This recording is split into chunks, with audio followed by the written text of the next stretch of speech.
아멘. 우리 하나님께 영광의 박수 올리겠습니다. 네, 우리 잠깐 기도하겠습니다. 참 좋으신 하나님 감사합니다. 오늘도 우리를 사랑하사 주의 전으로 인도하시고 이제 주의 말씀 듣는 시간을 허락하여 주시니 감사합니다. 우리의 마음의 문을 열게 하시고 우리의 영의 눈을 뜨게 하셔서 주의 말씀을 바로 알게 하시고 또 그 말씀 따라 살아가는 우리 모두가 되게 하여 주시옵소서. 예수님의 이름으로 기도하옵나이다. 아멘. 우리가 계속해서 사도행전 강해를 하고 있는 가운데 있습니다. 오늘도 지난주에 이어서 말씀을 계속해서 이어나가도록 하겠는데요.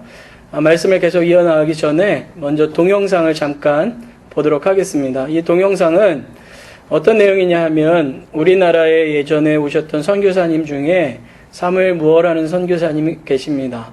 그분이 이제 한국에 오셔가지고 사역하실 때 한국 이름을 하나를 정하셨어요. 모삼열 목사님이라고 받으셨는데, 그 목사님을 통해서, 그 선교사님을 통해서 그렇게 차별 많던 한국 땅이 새로워지는 그런 놀라운 역사가 있었는데요. 그 스토리에 대해서 잠깐 함께 동영상을 보도록 하겠습니다. 동영상 보여주시죠. 모삼열 선교사는 조선 500년 역사의 음지에서 고통받아왔던 백성을 전도하며 그들의 해방을 위해 기도하기 시작했다. 하나님, 모두를 평등하게 살아가신 당신의 공의가 이 땅에 이루어지게 하소서. 양반, 백정, 사람이 만든 신분에 자유하게 하시고 당신의 지으심을 회복하게 하소서. 선교사님 계십니까? 전도지를 보고 찾아왔습니다. 저는 백정입니다만 우리 아들에게 백정의 삶을 물려주고 싶지 않습니다. 아들을 가르쳐 주십시오. 백정이고 양반이고 그런 게 어디 있습니까? 하나님 안에서 우리는 모두 동일한 지체입니다. 배움을 원하는 자는 모두 학교에 나올 권리가 있습니다. 곤단골 교회에 주간 학교를 설립했다는 말을 듣고 박성춘이 찾아왔다. 당시 백정은 학교도 다닐 수 없었는데 그런 이들을 위해 모삼열 선교사는 기독 소학교를 설립한 것이다. 선교사님! 아버지! 우리 아버지가 죽게 생겼어요! 살려주세요! 박성춘이 알아누웠다는 이야기를 들은 모삼열 선교사는 당시 재종원 의사이자 고종임금의 시였던 에비슨 박사를 찾아 그것을 알렸고 그들은 박 씨의 집을 찾아갔다. 죽어도 여한이 없습니다. 백정인 제가 임금의 주치에게 치료를 담았다니 다 하나님의 은혜인가 봅니다. 어서 일어나십시오. 하나님이 회복시켜 주실 것입니다. 에비슨의 진료로 병상에서 일어난 박성춘은 드디어 하나님 앞에 나오게 되었다. 아니, 너는 백천군의 백정이 아니냐? 어디 백정이 갓을 쓰고 예배당에 나와 있느냐? 선교사님, 자들을 내쫓으시오. 천민과 어찌 예배를 드릴 수 있습니까? 조선의 법도에는 천민과 양반이 함께 상속하는 법이 없어. 어서 꺼져, 이 더러운 놈들 같은 이러고. 저들이 계속 예배당에 나오면 저는 교회에 나오지 않겠습니다. 한 하나님 아버지의 자녀들은 같은 방에서 예배드림이 당연합니다. 저들과 함께 예배드릴 것입니다. 나라가 망하려니 별일도 안 생기는구만. 백정놈이 하나님을 믿어서 못하게. 소돼지보다도 못한 놈들 같은 이라고. 양반 출신 교인들은 결국 곤단골 교회를 떠나 홍문석골에서 따로 예배를 드렸다. 그러던 어느 날 하나님의 음성이 그들에게 임하게 되는데 천국이 양반의 것인지 아느냐? 아니다. 천국은 가난한 자의 것이니라. 주님, 용서하십시오. 양반이라는 허울이 나의 교만이 당신을 가리웠습니다. 당신의 공의를 깨닫게 하시고 그들에게 무릎 꿇을 수 있는 용기를 주십시오. 홍문석골에서 따로 예배를 드리던 양반의 일부는 다시 곤단골 교회를 찾았다. 그리고 실로 놀라운 광경이 펼쳐졌다. 양반과 백정이 한자리에서 하나님을 찬양한 것이다. 은혜 받은 자, 치유받은 자, 거룩함을 입은 자가 먼저 하나님께 나왔으니 모삼열 선교사와 박성춘의 전도는 더욱 열매 맺고 있었다.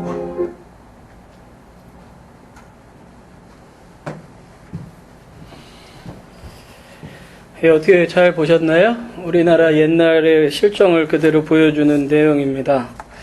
과거에 이 백정이라 그러면 천민 중에서도 가장 천민, 그런데다가 이름도 그때 당시에 없었어요. 여기서는 박성춘 이렇게 나오지만 실제로 그때 당시에는 이름을 가질 수 없었고 망건이나 갓 같은 걸 쓸 수가 없었습니다. 뿐만 아니라 상투라는 건 이제 결혼을 해서 어른이 되었다라는 의미로 상투를 틀어줬는데 백정은 상투를 틀지 않았습니다. 어린아이랑 똑같이 취급하는 거죠. 그렇게 대우받지 못했던 이 사람이 선교사님의 사랑을 통해서 예수 그리스도를 영접하게 되고 그리고 바로 이 교회에서 나중에 장로로 피택이 돼서 장로로서의 일을 감당하게 됩니다. 뿐만 아니라 이분의 아들이 나중에 의사가 되는 그런 일들이 나타나는 것을 볼 수가 있습니다. 한 분이 차별 없는 그 하나님의 사랑을 보여줬을 때에 나라가 변하게 되고 한 인생이 변하게 되고 삶이 변하게 되는 것들을 볼 수가 있는 거죠. 그러나 우리가 이렇게 차별이 없이 생활한다는 것이 참 쉽지가 않습니다. 차별과 편견이라는 것이 우리의 눈에는 언제나 이렇게 가득 차 있어서 어떤 거를 판단할 때 내가 지금까지 삶으로 지녀왔던 그 편견의 눈으로 바라볼 수밖에 없는 것이 우리의 인생이라는 것을 알 수가 있는 거죠. 우리나라 2002년에 월드컵 할 때 아주 좋은 성적 거뒀잖아요. 그때 그 감독이 히딩크라는 감독이었는데 많은 사람들이 그 히딩크 감독의 좋은 점 중에 하나가 뭐냐면 예전의 모습이 아니라 지금 얼만큼 그 사람이 실력이 있느냐. 이름값으로 본 게 아니었어요. 그 전에 있던 한국 감독들은 이 연줄과 또 그동안의 이름을 가지고 내세웠는데 그렇게 한 것이 아니라 자기가 직접 보고 테스트해봐서 이 선수가 내가 원하는 작전에 충분히 가능하다 그러면 무명 선수도 데려다 쓴 거예요. 그 대표적인 사람이 박시성이라는 선수잖아요. 지금은 아주 세계적이면서 한국의 자랑거리가 된 선수인데 만약에 그 히딩크 감독이 한국의 그런 그전에 갖고 있던 감독들과 같은 눈을 가지고 봤다면 전혀 다른 모습이 나타나기가 힘들었을 것이고 숨겨졌던 그런 실력자들이 나타나기는 너무너무 어려웠을 것입니다.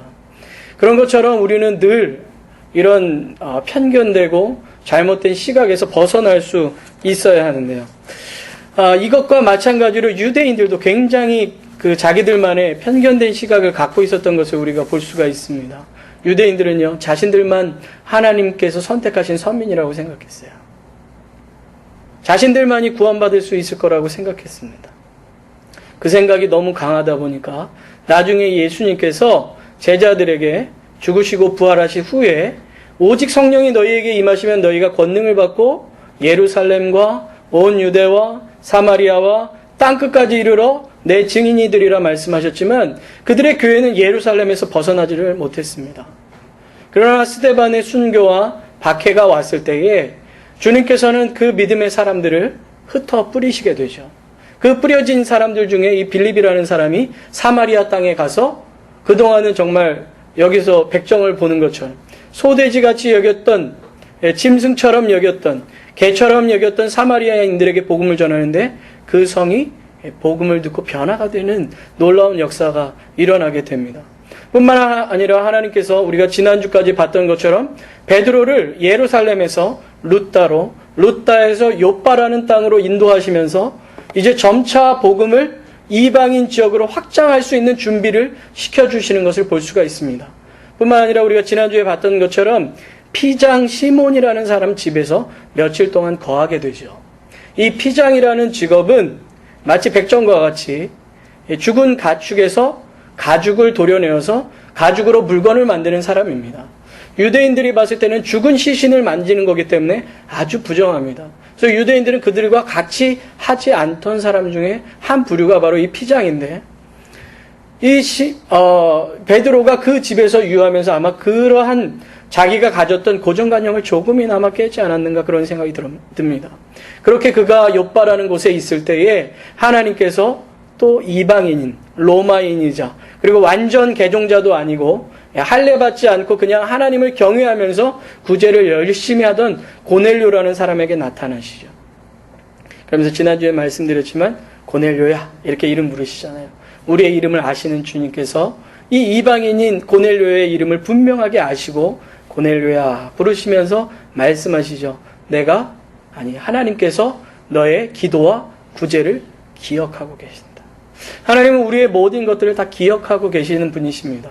우리가 주님 앞에 무릎 꿇는 것, 우리가 주님 앞에 살아가는 것, 우리가 주님 안에서 주님의 뜻 가운데 걸어가는 모든 것들을 다 기억하시죠. 그 기억하시는 주님께서 이 이방인이 복음을 들을 수 있도록 한 사람을 청하라고 이야기하십니다. 그가 바로 오늘 성경에 나오는 베드로죠. 그래서 베드로가 욥바에 있다라는 것을 가르쳐 주시고 사람을 보내서 그를 청하게 하시는데, 그래서 세 사람을 보냅니다. 2명의 하인과 종졸 하나를 보내요. 그래서 그 이튿날, 이제 거리가 50km 정도, 30마일 정도 떨어진 곳이기 때문에 하루에 가기는 힘든 거리입니다. 그래서 그 환상을 본 시간이 오후 3시였거든요. 그러니까 오후 3시에 환상을 보고 사람을 바로 보내도 그 사람들이 그날 도착하기는 굉장히 힘듭니다. 그래서 그 다음날 도착하는 시간쯤에, 그 시간이 오늘 성경에는 정오쯤이었다 이렇게 이야기를 하고 있습니다. 낮 12시쯤 돼서 그 사람들이 도착할 쯤에 하나님께서 베드로에게 환상을 보여주셔서 베드로가 고넬료의 집에 갈 수 있는 준비를 시켜주십니다. 마치 바울이 눈이 멀고 기도하고 있는 가운데 환상을 보여주시죠. 아나니아라는 사람이 와서 기도해 주어서 눈이 뜨는 환상을 보여주셨을 때에 하나님께서는 또한 아나니아에게 환상을 보여주셔서 너가 이제는 베드로에게 가서 바울에게 가서 기도해 줘야 된다라고 말씀하셨던 그것처럼 쌍방간에 주님께서 준비를 다 시켜주시는 거예요. 그래서 오늘 성경 말씀을 보니까 오정쯤에 돼서 이 베드로가 기도하기 위해서 옥상으로 올라갑니다. 그런데 유대인들은 보통 이제 하루에 2번을 기도해요. 오전과 오후 9시와 3시쯤에 기도를 합니다. 그때가 제사 지내는 시간이기 때문에 그렇게 성전에서 제사 지내는 시간에 기도를 하는데, 우리가 잘 아는 것처럼 다니엘서에 보면 3번 기도하잖아요. 그렇죠? 3시, 6시, 9시. 그래서 이 정오 시간에도 기도를 합니다. 아마 이 베드로는 2번의 정해진 기도 시간 외에도 이 정오 시간에 자기들의 믿음의 조상들이 보여줬던 그 습관을 따라서 기도하러 올라간 것 같습니다. 그런데 기도하는데요, 배가 고픈 거예요. 기도하는데 배가 너무 고팠어요. 우리가 보기에는 12시쯤 되면 이제 배고플 시간이 됐구나 이렇게 생각할지 모르겠지만, 유대인들은 그때 당시에 하루에 2번을 식사를 했다고 합니다. 그러니까 오전 10시 그리고 저녁 6시 2번의 식사를 했어요. 그러면 만약에 아침에 오전 10시에 식사를 했다면 12시에 배가 고팠을까요? 보통 2시간 만에 배고픈 사람들은 흔하지 않습니다. 그러니까 생각하기로는 이 베드로가 오전 식사를 걸렀기 때문에 더 배가 고프지 않았는가 하는 생각이 들어요. 그래서 배가 고파서 사람들에게 식사를 좀 준비하라고 이야기를 합니다. 그래서 오늘 성경에는 준비하라고 이야기한 내용은 안 나오지만, 그래서 그 사람들이 식사를 준비하고 있었다 이렇게 오늘 성경 말씀에 나오는 것을 볼 수가 있죠. 10절 말씀을 보면 시장하여 먹고자 하며 사람이 준비할 때에 이렇게 말하는 거 보면 사람들에게 준비를 시키고 자기는 있었던 것 같습니다. 아마 기도하면서 준비하고 있었겠죠. 그런데 그때 환상을 보게 되는데 어떤 환상이 나타나게 되냐면 하늘문이 열렸어요. 그러니까 그가 봤을 때는 이미 하늘문은 열려 있었어요. 헬라어 원어를 보면 완료형으로 끝나거든요. 그러니까 이미 하늘문은 활짝 열려 있고 그 하늘문에서 이 그릇 같은 것이 나오는데 보자기 같이 생긴 거였어요. 네 귀퉁이가 메어져 있고 그것에서 아마 끈으로 메어진 것처럼 해서 밑으로 내려온 것 같아요. 근데 이 보자기라는 게 우리가 보기에는 옛날에 무슨 그 도시락 보자기 같은 거 되게 조그마잖아요. 그죠? 근데 그런 게 아니라 오늘 성경에 보니까 각종 짐승이 있었고 그리고 기는 것이 있었고 날아다니는 것이 있었다라고 얘기하는 거 봐서는 작은 건 아니었던 것 같습니다. 엄청나게 큰 보자기 같은 그릇이 내려오는데 거기에 해필이면 들어있던 것들이 뭐냐면 이스라엘 사람들이 보기에 부정한 것들이에요. 레위기에 보면 하나님께서 이스라엘 백성들이 먹지 못하는 음식들을 쭉 가르쳐 주십니다. 짐승은 어떤 거를 먹어야 되며 어떤 걸 먹지 못하며 기는 것 중에서는 뭐를 먹으면 되고 먹지 못하는 것은 무엇이고 새 중에서도 뭐는 먹어야 되고 뭐는 먹지 말아야 되는지를 다 가르쳐 주세요. 특별히 그 쪽발이 있는 것, 쪽발이 뭔지는 아시죠? 족발 말고 쪽발 이렇게 생긴 쪽발로 된 것 중에서도 되새김질을 못하는 건 먹지를 못해요. 그러니까 쪽발이 아닌 토끼 같은 거는 못 먹는 거예요. 그러니까 토끼탕 뭐 이런 거 드신 분들은 다 죄 지으신 거죠. 그 다음에 쪽발이 있는 것 중에서도 되새김질 못하는 건 못 먹는데 그 중에 대표적인 짐승이 돼지입니다. 그러니까 돼지고기 좋아하시는 분들은 회개하셔야 되는 거예요, 원래는. 예. 근데 이게 부정한 음식을 먹었다는 게 단순히 죄를 지었다는 게 아닙니다. 할례받지 않은 민족이 하나님께로부터 떨어져 있는 상관없는 민족인 것처럼 하나님께서 구별하신 음식을 제대로 먹지 않고 구별하지 않은 음식을 가까이 하는 자는 하나님의 율법과 멀어진 자고 하나님과 관계가 끊어진 자와 다름이 없는 겁니다. 단순히 음식을 먹으면 되고 안 되는 정도가 아니라 하나님의 관계 안에 있느냐 관계 밖으로 나아가느냐 하는 아주 중요한 것이 이 음식의 문제였습니다. 그런데 그러한 부정한 음식들만 잔뜩 있는데 주님께서 뭐라 말씀하시냐면 잡아먹으라 이렇게 말씀하시는 거예요. 근데 여기서 잡아먹는다는 것은 이렇게 잡는다라는 뭐 catch라든가 hold의 의미가 아닙니다. 예. 영어 성경에 보면 kill and eat라고 써 있습니다. 그러니까 죽이고 먹으라는 거예요. 부정한 음식을 가까이 해도 안 되는데 죽이라는 거예요. 피를 봐도 부정하거든요. 피를 만지는 것도 부정합니다. 죽은 것들을 만지는 것 자체가 부정합니다. 그런데 주님께서 죽이라고 말씀하시고 또 뭐라 말씀하신다고요? 먹으라 말씀하십니다. 그러니까 베드로가 그 얘기를 들으니까 너무 황당한 거예요. 그러니까 주님 절대로 안 됩니다 이렇게 얘기를 하는 거예요. 근데 베드로가 예수님한테 절대로 안 됩니다라는 얘기를 그 전에 2번을 했거든요. 언제냐면 마태복음 16장에 보면 예수님께서 너는 나를 누구라 하느냐? 주는 그리스도시요 살아계신 하나님의 아들입니다 라고 얘기할 때 그래 네가 이제 다 알았구나 하고 예수님께서 이제 예루살렘에 올라가셔서 십자가에 죽으실 것과 부활하실 것에 대해서 말씀할 때 예수님 절대 안 됩니다. 어떻게 예수님이 십자가에 죽습니까? 왕이 되셔야 될 분이. 그러다가 예수님한테 완전 혼나잖아요. 그렇죠? 그 다음에 2번째는 언제였냐면 요한복음 13장에 보면 제자들의 발을 씻길 때입니다. 예수님께서 성만찬을 하시고 제자들의 발을 씻기실 때 베드로가 얘기하는 거예요. 예수님 절대 안 됩니다. 선생님이신 주님이신 당신이 어떻게 저의 발을 씻깁니까? 왜냐하면 발이라는 것은 가장 더러운 부위이기도 하지만 종이 아니면 씻지 않았어요. 그런데 주님께서 지금 그 제자들의 발을 씻겨주신다니까 절대 안 됩니다. 그러나 내가 너를 씻기지 않으면 너와 상관이 없다 그러니까 머리까지 씻겨달라고 그러잖아요. 머리부터 발끝까지. 그런 것처럼 2번을 부인했는데 이번에도 음식에 대해서 말씀하니까 주님 절대로 안 됩니다 라고 얘기를 하는 거예요. 그때 주님께서 뭐라 말씀하십니까? 내가 깨끗하게 한 것을 하나님이 깨끗하게 하신 것을 네가 속되다 하지 말라 이렇게 말씀하시는 거예요. 하나님은 이미 예수 그리스도 안에서 모든 것을 정결케 하시고 새롭게 하시기를 원하시는데 네가 그것을 더럽다고 얘기하지 말아라 이렇게 말씀하시는데 오늘 성경 16절 말씀을 보면 3번 이 일이 있었다고 이야기합니다. 이스라엘에서는 강조법은요 반복을 통한 강조법입니다. 해라 해라 해라 해라 하면 굉장한 강조가 되는 거예요. 그런데다가 3번은 완전수입니다. 그래서 완전히 하나님께서 그렇게 말씀하셨다라는 것을 강조하는 거예요. 요셉이 그 바로왕의 꿈을 해석해 줄 때 바로왕이 꿈을 2번을 꾸거든요. 반복해서. 그것을 이야기할 때 요셉이 뭐라 그러냐면 하나님께서는 이것을 완전히 정하셨습니다. 이렇게 얘기하거든요. 그런 것처럼 3번을 얘기했다는 건 주님께서는 이것을 완전히 이제 정결케 하셨고 너는 이것을 먹어도 이제 된다라는 확언을 해주시는 그런 선포적인 내용인 거예요.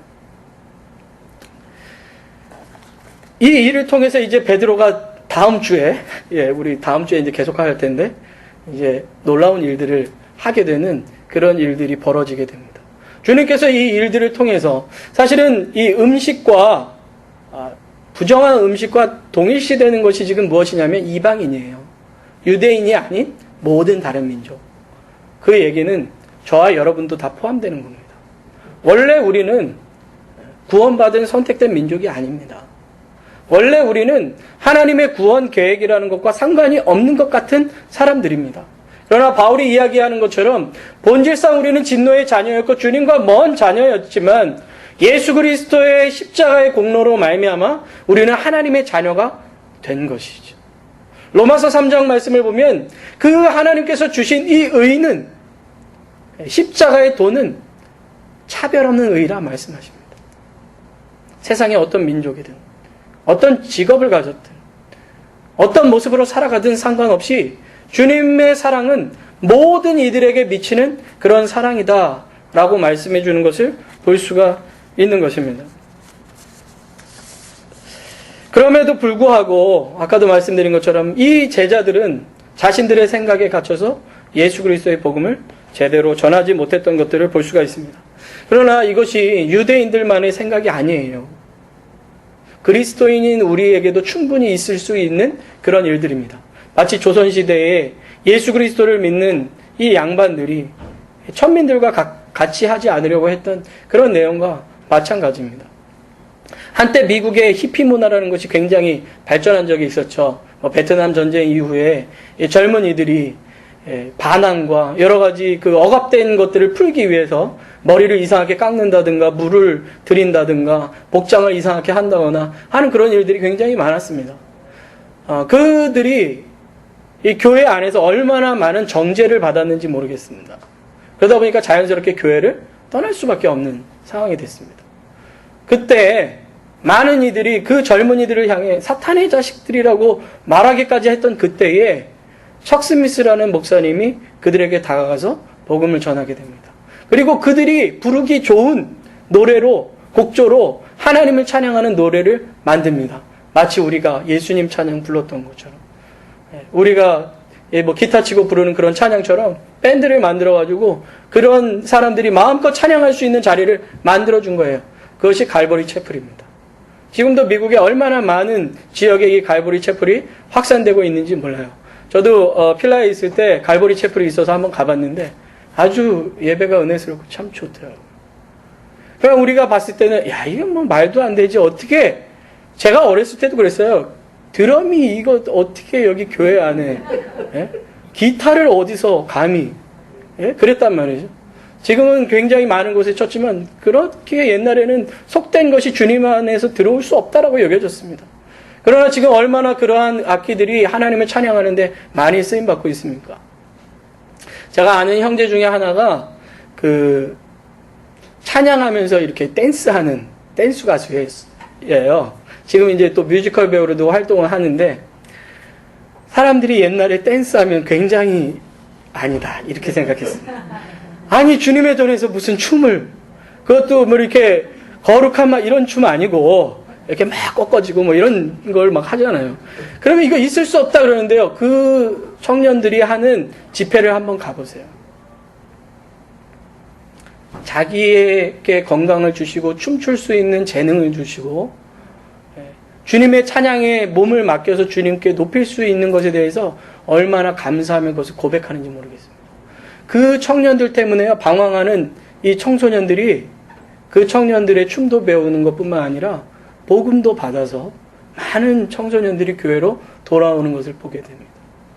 우리는 자꾸 어떤 편견을 가지고 무엇인가를 바라보고 이건 안 돼 저건 안 돼라고 이야기하지만 주님 안에서 그 모든 것들이 쓰임받을 수 있다는 거예요.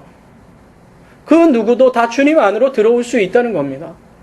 아주 유명한 예화 중에 하나가 이런 예화가 있습니다. 미국의 어떤 아주 보수적인 교회에 예배를 드리고 있는데 젊은 청년 하나가 이렇게 바지 다 찢어진 거 막 이렇게 입고 머리를 이렇게 세우고 이렇게 들어오더래요. 그것도 늦게 예배 드리고 있는데. 그리고 뒤에서 처벅처벅 걸어 들어오더니 목사님이 여기서 설교하고 있는데 요 앞에 딱 앉는다는 거예요. 의자에도 안 앉고. 사람들이 아니 어떻게 저런 놈이 다 있냐, 저 어떻게 저럴 수가 있냐 그랬는데, 그 교회에 가장 나이도 많으시고, 보수적이라고 할 수 있고, 교회에서 가장 위험 있고, 존경받는 어르신 한 분이 갑자기 벌떡 일어나셨다는 거예요. 이제 죽었구나, 저놈은. 끌려 나가겠다 싶었는데, 그분이 딱 일어나시더니 그 청년 옆에 딱 앉더라는 거예요. 그리고 설교가 끝날 때까지 같이 듣고, 그리고 그 청년을 인도해주고. 그 청년이 어떤 느낌을 받았을까요?